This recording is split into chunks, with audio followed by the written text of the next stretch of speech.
আমরা যারা সচেতন নাগরিক সবাই এই মানবাধিকার কর্মীদের পাশে দাঁড়ানো দরকার। মানুষের যে অধিকার এই অধিকারটা সংরক্ষণ কে করবে?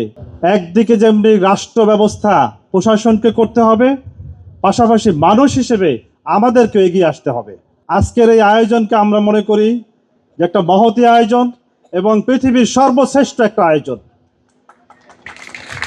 এবং এই আয়োজন শুধু এই বাড্ডা বা এই যে ব্লক এই এলাকায় না, সারা বাংলাদেশে তথা সারা পৃথিবীতে হওয়া প্রয়োজন। এবং আমরা যারা সচেতন নাগরিক সবাই এই মানবাধিকার কর্মীদের পাশে দাঁড়ানো দরকার। আমরা মানবাধিকার কর্মীদের পাশে দাঁড়াবো, ন্যায়কে প্রতিষ্ঠা করব, মানুষের জীবন ও সম্পদের নিরাপত্তা এবং তাদের অধিকারকে নিশ্চিত করার জন্য সবাই মিলে কাজ করব ইনশাআল্লাহ।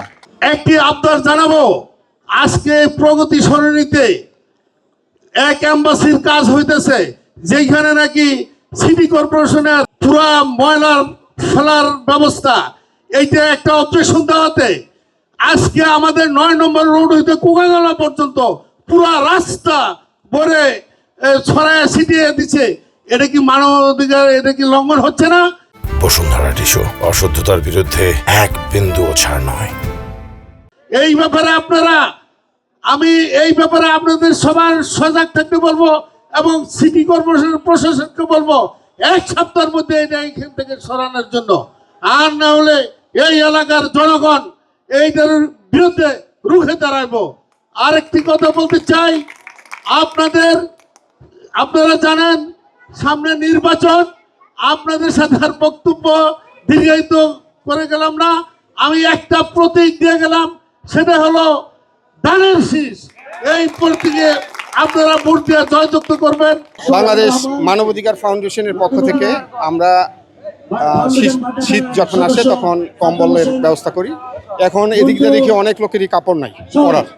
আমাদের চিন্তা হলো যে কাপড় নাই, অনেকে লুঙ্গি পরতে পারে না, পুরান লুঙ্গি।